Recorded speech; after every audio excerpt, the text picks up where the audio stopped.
Merhaba arkadaşlar, bugün sizlere elektrik tesisatlarında çok önemli bir konu olan kompansasyonu anlatacağım. Kompanzasyon nedir, neden yapılır ve bize ne faydası vardır, bunlara değineceğiz. Eğer elektrikle uğraşıyorsanız ya da bu alana ilgi duyuyorsanız bu konuyu mutlaka bilmeniz gerekiyor. Şimdi diyelim ki fabrikanızda yüzlerce motor çalışıyor. Bu motorlar aktif gücünün yanında ciddi miktarda reaktif güç de çeker. Eğer bu reaktif güç şebekeden alınırsa trafolar, kablolar gereksiz yere yüklenir. Elektrik faturası artar, dağıtım şirketi ceza yazar. İşte bu noktada kompansasyon devreye girer. Yani tesisin ihtiyacı olan reaktif gücü şebekeden değil, kendi kondansatörlerimizden karşılarız. Böylece şebekeden neredeyse sadece aktif güç çekmiş oluruz. Kompansasyon panosunun neden önemli olduğunu artık biliyoruz. Şimdi bir kompansasyon panosunda hangi ekipmanların bulunduğunu öğrenelim. 300 kW'lık bir kompansasyon panosu.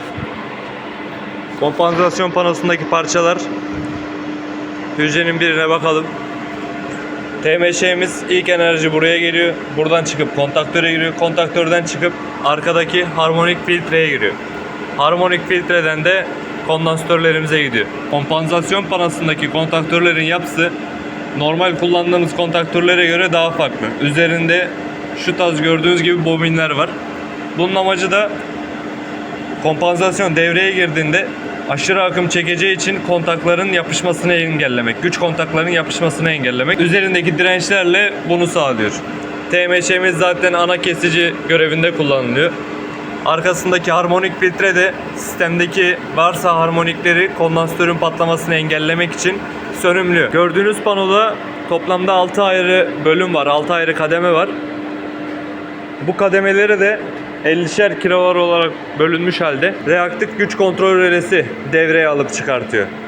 Reaktif güç kontrol rölesinde de şurada gördüğünüz 1'den 6'ya kadar olan uçlar bizim kontaktörün bobinine giden uçlar. Yani reaktif güç kontrol rölesi kaç kilovara ihtiyaç duyarsa biz öncesinde reaktif güç kontrol rölesine her kademede kaç kilovarlık kondansatör grubu olduğunu tanımlıyoruz. Ondan sonra da röle kaç kilovara ihtiyacı olduğuna göre grupları devreye alıyor. Kaç kilovara ihtiyacı olduğunu da ana beslemeye bağlı olan akım trafosundan bilgi alıyor. S1, S2 uçlarını da akım trafosu uçlarını da buraya giriyoruz. Bir de rölenin beslemesi olan 220 ve 0. Yani faz ve nötr uçlarımızı giriyoruz. Kompansasyon hakkında anlatacaklarım bu kadardı. Umarım videoyu beğenmişsinizdir ve gerçekten işinize yarar. Beğenip yorum yapıp abone olarak bana destek olabilirsiniz. Hepinize iyi günler.